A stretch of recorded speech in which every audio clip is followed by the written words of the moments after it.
Hi, my name's Dee, and welcome to Sunchild Tarot, and welcome to a very, very special night of the show. I have a incredibly special guest, which you will see down in the title, of course, but I want to give one of my heroes a moment of introduction.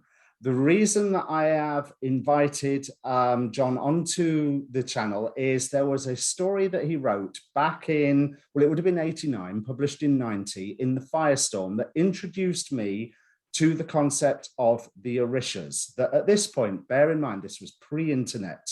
I lived in the middle of rural Lincolnshire, so it was even pre a good bookshop for me. But these characters lit a fire in me that did not get satisfied until some 13 years later. I moved to York and it had a Borders bookshop back when they were running. And I found this Tarot de los Orishas and a couple of other books about the Orishas and learned a lot more about it. Now, this would be back in 2000, turn of the century. Now, that Christmas, York suffered from some terrible flooding. The River Ouse just broke its banks, and my street was right on the River Ouse. And so I'd already discovered the Tarot de los Orishas and these books by this point. So I thought, right, okay, there's not a lot I can do to stop the floodwater coming. You know, we'd done all the sandbags thing. So our street was like this, with this end being the Ouse, obviously. And the floodwater was creeping up and creeping up and creeping up. So I ended up doing a ritual to Yemaya and I won't say sacrifice because it was fruit and flowers, but an offering, that's the right word, an offering to Yemaya with candles and appropriate words. And the floodwaters stopped that far from our doorstep and then started to recede. So it was almost as if Yemaya had gone, you want proof? Here's proof. So that would never have happened if it was not for the fantastic John Ostrander introducing me to these characters way back in 1990. So, John, welcome to the channel. Hi. Nice to be here.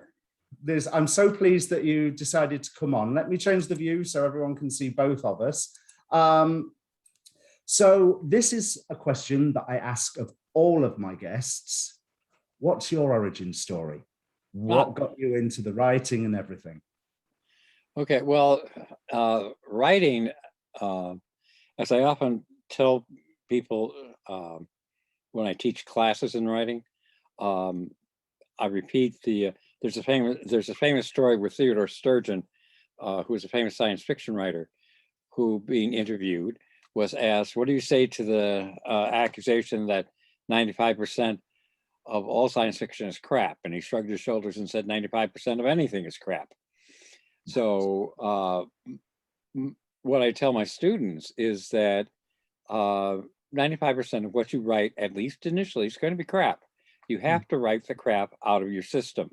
Yeah, it's the only way to do it. You actually have to do the physical work of writing. With me, I started writing actually back in grade school. I had a couple of friends, and I would write these one-page serials per day for each one, you know, when I should have been paying attention to class. So I would write these before lunchtime and then give them out to my friends and then go back. And I had my own little universe of characters, all that I created. And later on, my friends said to me, well, yeah, John, you gave them to us, but we threw them out. We never read them. And I didn't care because that's how I wrote the crap out of my system. Yeah. Then I went into theater in high school, which had a large influence on me in terms of my writing as well, would eventually. And I went to professional theater in Chicago. The theater, I did write some plays, but what theater taught me in particular was, first of all, theaters is a group effort, and with at least one collaborator. In comics, I said, I think of doing a comic as having a band. and everyone should have a voice in the band. Whether or not I use all the ideas doesn't matter. I should be listening to them all. So that was one aspect of theater. I learned dramatic construction. I learned how to weave theme into plot, make so that they're one thing. They're not plot here, theme over here. How to make dialogue carry the characters and stuff like that. Several English writers were huge influences on me. Bernard Shaw, Shakespeare, of course, Sam Beckett, as well as many American playwrights and stuff. So that all informed me. Now I've been asked, okay, John, how do you break into comics? And my gag answer is with a pickaxe through the roof in the dead of night. I can believe that. But and the thing is, I'm not really one to answer that question, because I got into it through my friend Mike Gold, who is an editor and a good friend. And when he was part of First Comics, when they were starting up, he knew that I loved comics. He was very impressed with a play that I co-wrote with William J. Norris, a play called Bloody Bess, which was a tale of female pirates set on stage, and it's a lot of fun. So he loved that play. So he wanted to see what I would do given a chance in comics. So they were adapting a science fiction comic book play called Warp into comics again. And he knew I was a huge fan of that. So he said, well, okay, we'll give you a shot at doing a backup feature featuring this woman warrior Sargon. And so he said, well, okay, give me a plot. So I gave him a plot, gave it to him. He sent it back to me with notes. I corrected according to the notes. I sent it back, he sent it back. I sent it back, he sent it back. And finally he called me one day and said, well, okay, John, here's the good news. We are going to be using your story in the back of the first issue of our first comic of Warp. I said, gee, that's great. Do I get paid for this?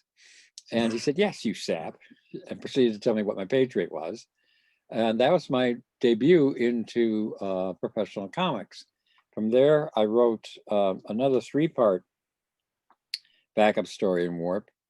Then they handed me Star Slayer, which Mike Grell had started and had brought over to First, and he was doing 2 issues, and I was given the task of following Mike Grell on my first big full-length comic. And then I created a character for the back of it, because I knew they were looking for characters and properties. And the character was called Grimjack. And they said, well, gee, we don't know, we like the idea a lot, but he's older, he's crankier, he's kind of an anti-hero, it gets so grim and gritty, and which was before they were using grim and gritty to describe. I was going to say that was pre the anti-hero fad, wasn't it? Oh, very much, very much. So they said, well, what we'll do is we'll try him in the back of Star Slayer. And they told me, and here's what will happen, maybe in 2 to 3 years, as he gains his own, if he gains his own following, we'll give him his own book. I said, all right. And 8 months later, from his first appearance, he was in his own book. He took off like a rocket, and is probably the cornerstone of my career. So, and then when Mike went over to DC, he brought me over to DC, and the rest, as they say, is hysteria. Yeah, there's Grimjack was, I think, my first introduction to First, and then did it go over to Eclipse, or was it Eclipse that all went over? No, it stayed at First its entire life. Oh, yes. In fact, Eclipse went out, wasn't it? Yeah. There's and I remember finding it in, by this time, this would have been back issue bins, but not by much, only by about 2 years, when I finally had some of my own money to go and buy comics. And I must admit, I hunted through numerous comic shops to build up a whole series of that. What was, so you, Mike knew that you was into comics anyway. So who was your first comics love, for example? Like Oh, mine was the Lordy. Fantastic Four when I was 9 years old. Mhm. Well, I was raised in a Roman Catholic school, okay?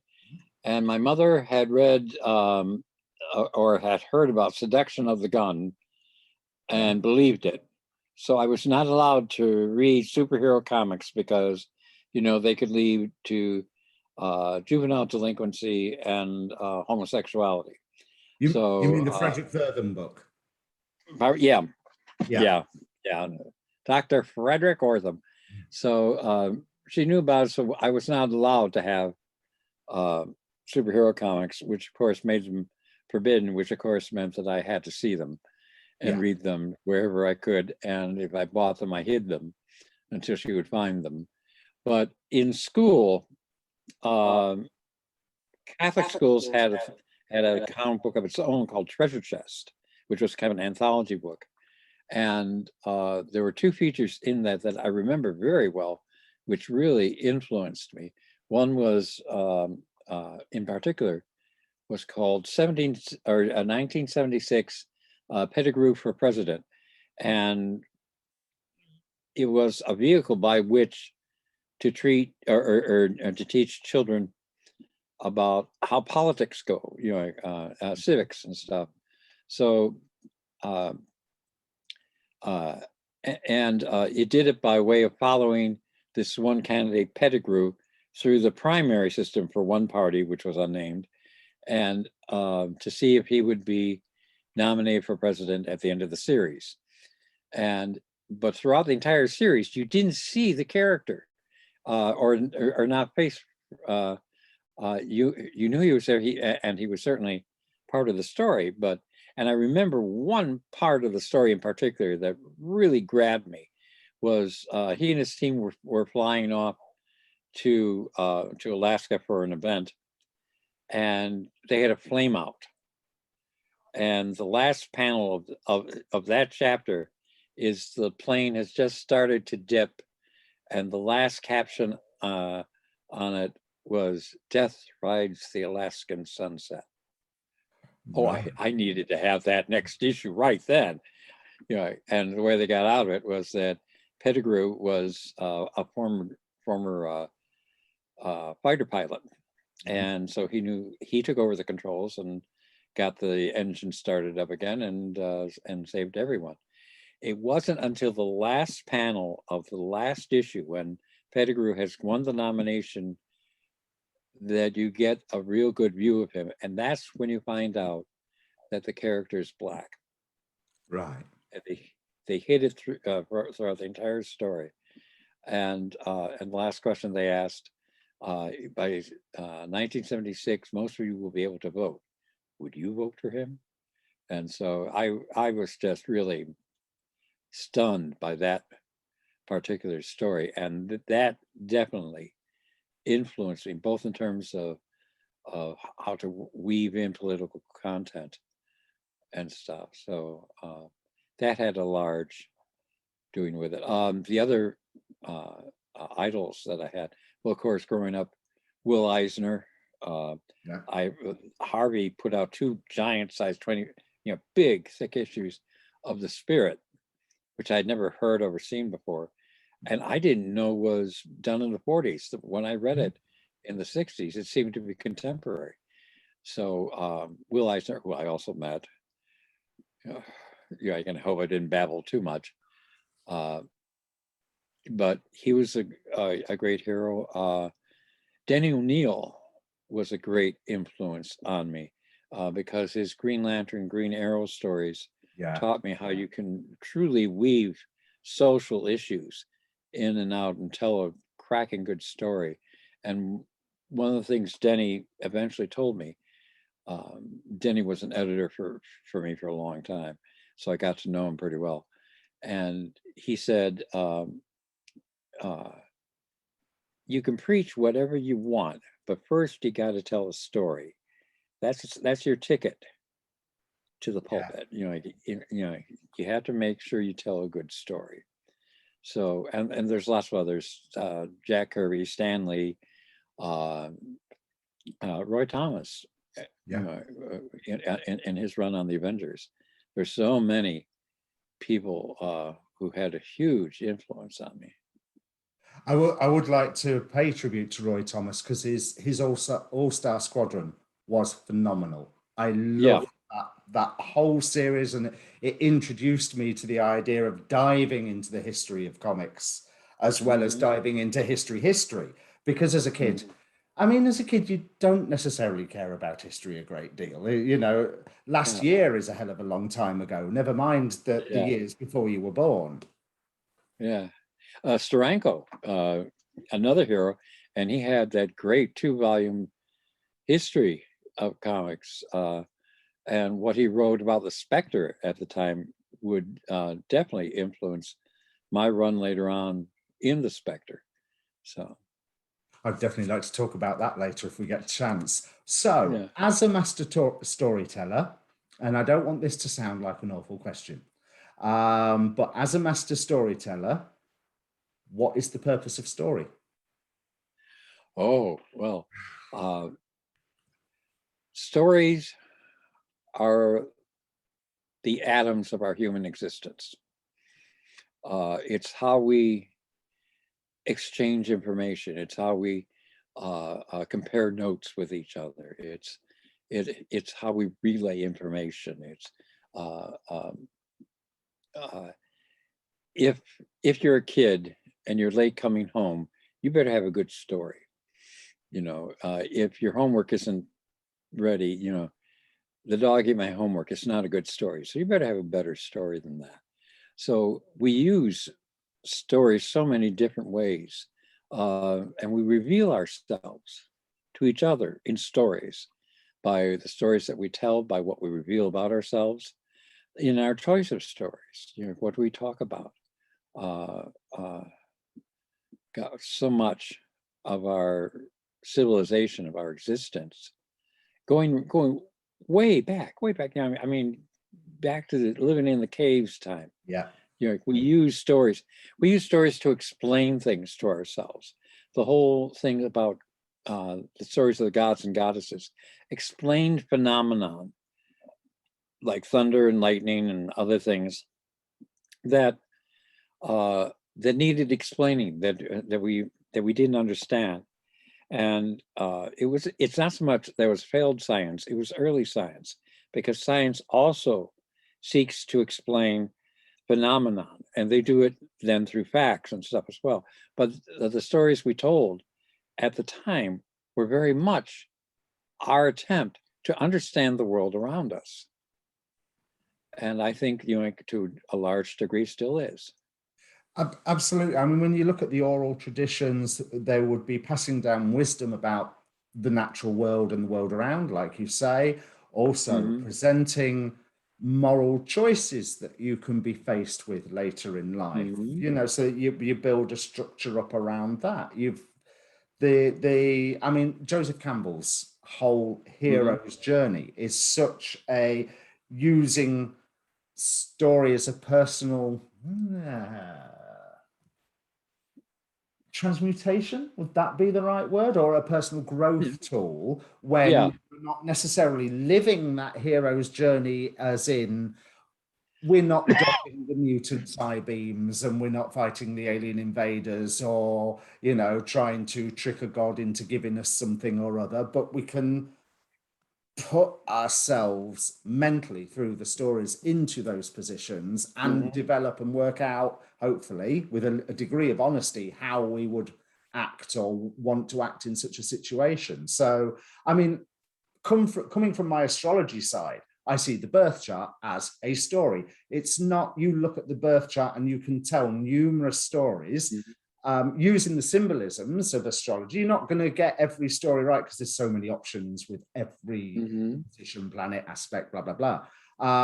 But we are here to live the best story that we can, I think. And I think it's your writing and your colleagues' writing that has given me that view of the world, life, because it also gives you that idea of the witness. that point that's inside of you where there's you with your personality acting in the world, and there's that bit of you that stands back and watches you with the personality acting in the world. And that's yet again where story is so very indicative of, I don't know, perception. I'm not going to say reality. That's probably totally the wrong word to use. Perception, experience. Well, and experience is a very important word. We form our characters. We grow as people through experiences that we have had, and stories also provide us, if they're done well, we live in the story. You know, they live in us, and so that provides a real experience. I was talking with somebody the other day, and this also comes from a mythology. I'm not sure, I can't remember whether it's Native American or African, but it's the story of the storytelling mouse. And there's Mrs. Mouse has her own nest within the village, and she goes out at night, and she goes from dwelling to dwelling, and she takes a thread here, she takes a thread there, she takes a thread there, and she goes back to her nest, and she weaves them all together. And at the end, what she shows is this blanket or tapestry of the village, and the village can see itself and see themselves in it. So that's what we do as writers. We take a thread from here and a thread from there and a thread from over there, and we weave it all together into a tapestry that then we give to the reader. That's a beautiful story. I've not heard that one myself, but that is a beautiful, it sums up everything that we were saying in a way, doesn't it? Yeah. Right. You know, and that just forms, that also forms part of my belief about writing and about story. So moving on to the specific story. Back in, I assume he was writing it in 89, because how you'd be writing the story 6 to 8 months before publication date, wouldn't you? Yeah, 4 to 6 actually, usually. Right. Okay. Deadlines could get pretty tight. So it was published back in 1990. Firestorm, issues 95 to 97. Introduced, Firestorm is at this point has become aware that he's a fire elemental as well as this. He's no longer a Matrix personality at this point, is he? He's separated from his human hosts, isn't he, if I remember correctly? Largely, yeah. Although I think, there's still elements that make up that central matrix of Firestorm. So they're all part there. He returns to Africa, to a place where he tried to to grow a verdant, fertile food supplying area. Of course, this would be a few years after, now can I remember which one was which? DC's was Heroes Against Hunger and Marvel's was X-Men Heroes for Hope, wasn't it, I think? But they were a few years prior. So famine had hit the news in a big way. It was a big public issue. That sounds awful to say it like that, but there's stuff going on around the world now that we do not pay any attention to, but back in the 80s we were paying that attention to it. At least some, yeah. And you introduced Ethiopia in particular. Yeah. So you introduced the Orishas in that story. Tell me, what led you to use the Orishas? Well, I've also been, as I mentioned with the storytelling mouse, one of my hobbies, I won't say I'm an expert, but has been to read world mythology. And it's fascinating because you can see how one motif repeats itself time and time again. Thor is not the only thunder god out there. Almost every culture has its own thunder god or thunder being. And so I had read many, and over the years in particular, I had read a lot of African mythology. And I read about African gods, who I had never known about. And I found that fascinating. And of course, in comics, you have the various gods going through. You had certainly Thor, among others. So you had the Greco-Roman gods and stuff. So and you had the new gods, which Kirby created. So in this case, it was having here was this whole pantheon of gods and goddesses that people didn't know about, let alone had they never appeared in comics. People in general didn't know about them. I remember after it came out, there was this one African-American woman came up to me at a convention and thanked me. She says, I never knew this about my own heritage. I said, well, I'm delighted, that I could introduce you to them. So that's really beautiful, because we was discussing beforehand that I might bring the question up right now, even before we dive into this more. So although I will ask, so you was getting the information from books on mythology rather than a follower of the Orishas? Because there's so many different I didn't use while I used the information that I had, I certainly adapted it to my need. I was telling a fiction. I was telling a story, and within a certain setting. So I had to adapt what I had to make an appearance there. But it was my hope that they would become as prevalent as, say, Thor and stuff in it. So that was sort of a distillation of a lot of the mythology that I'd read. It was not completely accurate to the mythology, so like I adapted it to my needs, but there's a lot of real stuff there. You had to adapt it to the DC universe anyway, because as you say, you've got the Greco-Roman gods and the new gods and Apocalypse and everything floating around anyway. So that have to squeeze it into the DC universe somehow. But I mean, we was talking beforehand. I used this question. Feelings have shifted publicly today. So was it? And I think we've already answered this question, but I think we need to state the question as well. Was it cultural appropriation, or was it raising awareness? I know which side of the argument I fall on. Yeah, and it's the difference between then and now. Then certainly it was a question of trying to raise awareness, as I did with that story I told you about the lady who came up and talked to me. But if I tried to do it these days, would it not be seen as cultural appropriation? I'm an old white guy, can you do that?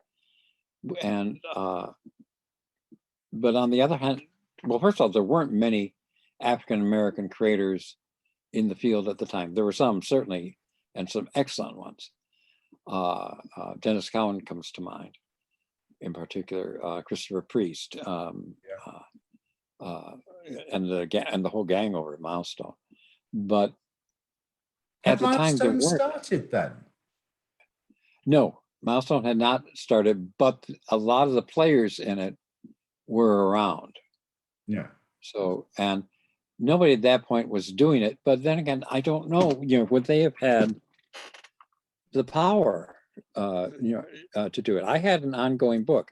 I wasn't trying to start up a new book with the Black Gods. I was trying to incorporate them into a book that I had, because I wanted to introduce them, and then hopefully they would go on somewhere else and become something. But so I try to keep true to the myths as I had encountered them at the time. But these days, would that not be seen as cultural appropriation? And I can't say that it wouldn't be. I can't say that even back then, in some ways, was it? It might have been, but my intention definitely was to bring an awareness of it. And since I knew about the mythologies and I had a platform, I just put the two together because I felt that it should be done that way. Well, now, if somebody else had wanted to do them, I would have been happy. As I said, I found it to be a beautiful story. There was a lovely, I mean, it wasn't quite He-Man Masters of the Universe moral at the end, but the one thing I do want to ask, just out of sheer interest, were the original, the shadow copies, was that out of Mythology or was that Comics Mechanics for the purpose of the story? Because I've not seen any mention of them anywhere else. They may have come from me, but I can't swear to that, Right. you know, because 1990 was a long time ago. And so I won't, I think it came from me, but I'm not absolutely certain. Right. There's, but it does seem to make sense to have the bright gods and then their shadow selves. Yeah.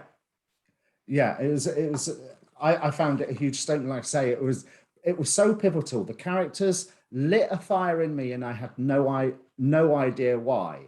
So what was it, 3-4 years later when George Perez did War of the Gods and Shango made a cameo appearance in there, because he certainly wasn't one of the main characters in War of the Gods, but I was so pleased. I was like, yes, they're still around, you know. So that passion carried away until, like I say, turn of the century. Well, it'd have been 99 where I found the Tarot of the Orishas, and I was like, oh my God, there are hundreds of thousands of people that follow this religion that I had no idea existed. Because in my mind, even after your story, I still didn't know if they were real or not, or if they were a creation purely for the story, which shows so much about my own ignorance at the time and the ignorance of the society that I was living in. But like I say, deepest, darkest rural Lincolnshire in the UK. So that there wasn't that huge thing. So from that, you moved on to the Spectre. So how much? I'm really interested. There was loads of esoteric symbolism that crept out through the Spectre, especially since now you tell me that you went to Catholic school. So how much of it was informed by that Catholic school upbringing? How much was informed by? Did you ever dip your toes into some of the more esoteric subjects, or was this just pulled all from Catholic theology and DC Universe that everybody had already worked towards already? Okay, I do warn people not to make too much of the fact, yes, I was in seminary for 1 year. Oh, is it right? Freshman Okay. year, for freshman year of 1 year, high school. There we go. I went to the seminary because I was a lot of Catholic boys, you know, go through this whole thing. When can I be a priest? Or at least they did at the time. And I saw too much of going my way. The TV series, not the movie. The TV series starred Leo G. Carroll in the Barry Fitzgerald part and Gene Kelly in the Bing Crosby part. And so I thought maybe I had a vocation. And my family said, okay. And so I went off to the seminary for my freshman year of high school. And by the end of freshman year, I discovered girls and that I didn't have a real vocation. So I left the seminary. Wow. So I can't say how much impact that it had on me. On the other hand, the very fact that I would go or even consider going in that direction meant a certain interest in those kind of questions. So yeah, that certainly would influence it. And I may have lost track of your question. I was wondering about researching for Spectre. Was it all just a natural outpouring, or combined with that 1 year? But I assume there was an interest in Catholicism anyway for you to actually set foot in the place and say, I want to do this for a year.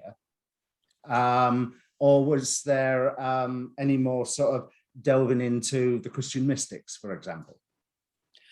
No, I didn't go into the Christian mystics, although I will say, you know, and this will connect to our question about the whole Orishas storyline, because that was Tom Mandrake and me as well.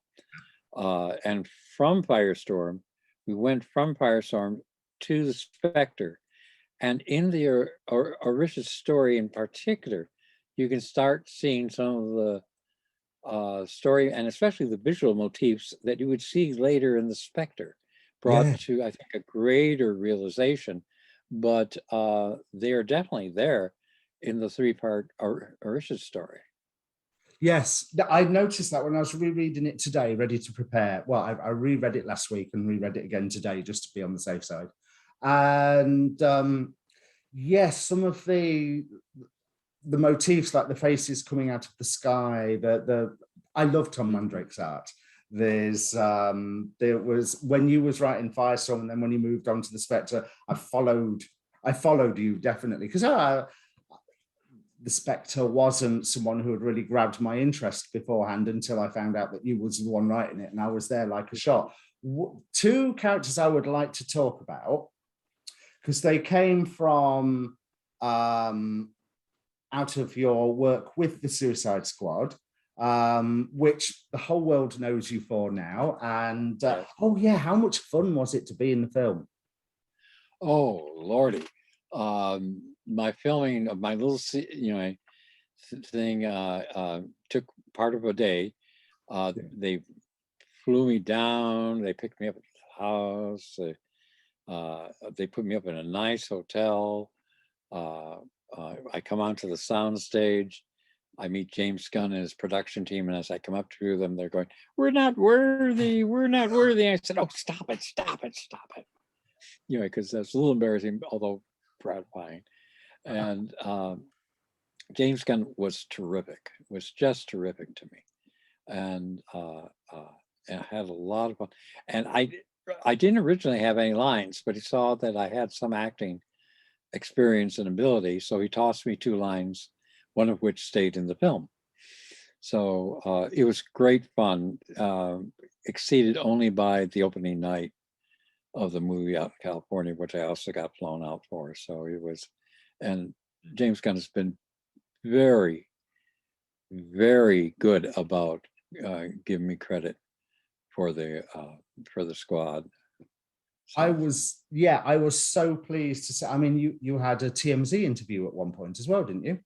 Yeah. I think I remember seeing that on YouTube. I was so pleased to see your name out there. The first time I saw you in the Suicide Squad, I was bouncing up and down on my chair to my mates, going, "That's John, that's John, that's him." But who would you consider as your most iconic character? Who are you most pleased with creating or having had your hands on? I mean, bear in mind, you're the man that made Captain Boomerang almost likable. Yeah.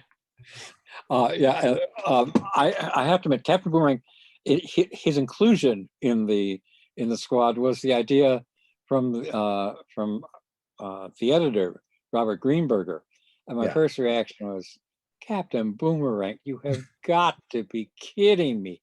I mean, look at what he's wearing. It looks like his hat looks like an ice cream vendor's hat. You know, this is just ridiculous." But I got into it because of a series of books that I had read by George MacDonald Fraser about a character called Flashman, who originally was in Tom Brown's School Days, which was a Victorian era story, and he was a minor supporting character, and he was a rotter. He was a total rotter throughout the entire thing, and he gets kicked out of the book at one point, and Fraser picks him up from where he's kicked out and tells a series of novels, historical novels, detailing his career in the military and throughout the history of the time. Very good history that he put in too. Yeah, he really did his job, and he never really changes. He remains a lecher, a coward, just a terrible human being. I remember in the first book that I read of it, which was just simply Flashman, about halfway through, I threw the book across the room because he pissed me off so much. But then I picked it up and continued reading and I had such fun. So Boomerang is my tribute to the Flashman character in the idea of, let's have a bad guy who likes being a bad guy. He's, he's good at being a bad guy. He's the best adjusted member of the Suicide Squad because he knows what he is, and he's happy with it. He's happy with it, and it's the sort of thing that every time you think he's gone as low as he can, he finds another depth to sink to. So I've always once I got going with him, it was. I will confess, out of all the characters in Suicide Squad, one of the three that I was never going to kill off was Captain Boomerang, aka Boomer Butt. Yeah, there's I was, because he got shot really quickly in the movie, didn't he? I was a bit disappointed about that.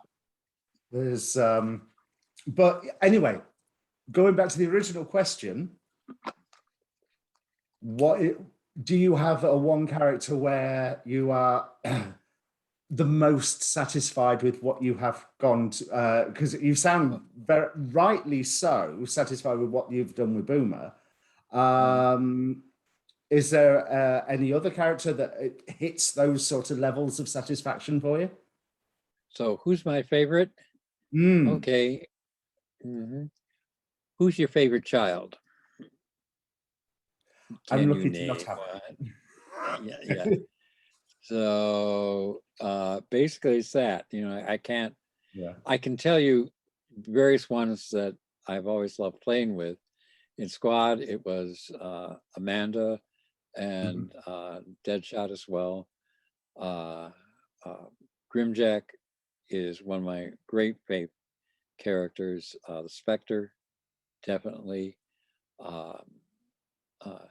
So yeah, I have my favorites, and usually it's the one that I was writing at the time. I have to, any character that I'm writing currently, I have to love them the most at the time, or it doesn't come out right. Yeah, that makes sense.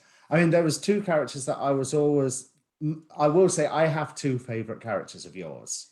That's Father Cramer and Simon Legrieve. Out of as much as I adore my spandex, everybody knows I love my spandex, but it was these two characters. I think that's another reason why I went over to Spectre, not just for you, but I was also following Father Cramer. Yeah.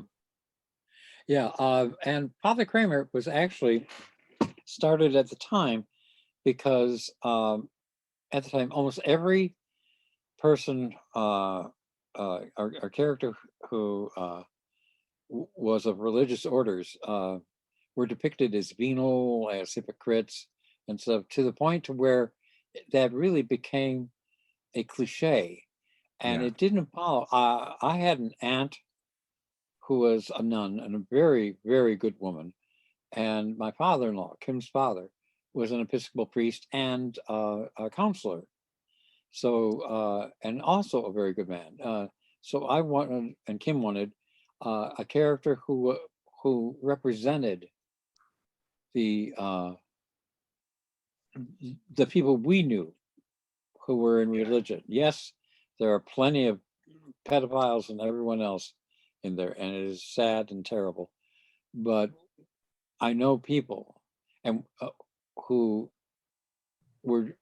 devoted their lives to doing good, and those two, and Father Cramer, we wanted to reflect that, and as a result, he came off as a fresh take on that whole genre of character because we didn't follow in what everyone else was doing at the time. So I have to ask before we draw this to a close, because we've been going round about an hour-ish. So are we going to see Grimjack again? I hope so. I do have a Grimjack story in the back of my head.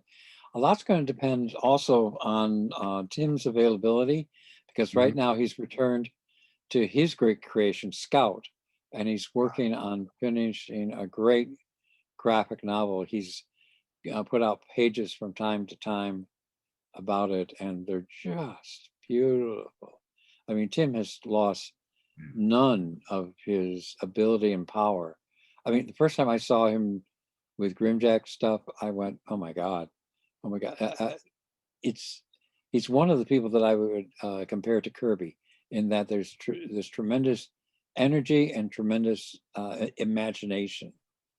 When Tim was first given the assignment of Grimjack, he flooded us with all kinds of art and possible promos and ads and stuff. And when I'm working with an artist, if I've worked with them for like a few issues, I try to start doing things, pitching to what I perceive to be their strengths and things that they really enjoy. And that was always just such a pleasure with Tim, because he's both him and Tom Mandrake, well, I'll say this of virtually every artist that I've worked with, Jan Duursema on Star Wars as well. But you pitch stuff to them that you know they like to draw, and then you just sit back and watch what comes to you, and you go, oh God, that's great, that's great. So yes, I would hope that there is, I have another Grimjack story I would like to do. We'll see, A, if I can finish it, and B, if Tim's available. So one final thing, bringing back to that, like we were saying, like I said, slightly tongue-in-cheek about the end of the Orishas story, let's have that He-Man Masters of the Universe moment with the moral of the story. What advice would you give to the world in general, to people, to youngsters, when you consider how much you inspired me when I was a youngster? What's one message that you would like to tell people, really at any stage in their life, the one bit of advice that you've learned that you'd love to pass on? As much of a cliche as it sounds, and the writer in me desperately wants to avoid it, but I'm going to go for it anyway. We are all family. We really are. Whatever the differences that we have in race, gender, color, political persuasions, I got a story that will work for this. My grandfather lived to be 100, right? And he was a master plumber in Chicago. And around the time that he was 98, I was working that summer in a theater, a summer theater. And I had a day off, and I came back home, and I went over to visit him, and we were talking, and he was getting to the point where sometimes he'd be there and sometimes he'd be not so much there. And and my brother Joe was working in the Army at that point. And so he stops and tries to think for a second, goes, now, where's your brother Joe this summer? And I said, well, he's with the Army over in Germany. And he says, oh, that's right. They told me. And you're with that theater. We had never talked about, and I didn't, he's a blue collar guy. I don't know what he's going to think about it. So I go, well, yeah. And he goes, and he thinks for a second, he goes, well, that's a good trade, don't you know? God knows I couldn't do it. Then again, a lot of them would be lost with a wrench in their hands. So I figured it all evens out. And I went, boom. I just got my grandfather's some wisdom of his life. And I've carried it throughout mine, which is it all evens out. There's things you do well, there's things I do well.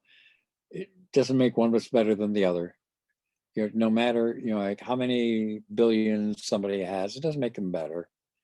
They got things they can do, they got things they can't do. It all evens out. That's a beautiful place to end it, but I'm going to have to geek out just for a second, because as D Professor of Woo Woo, thank you so much for coming onto the channel.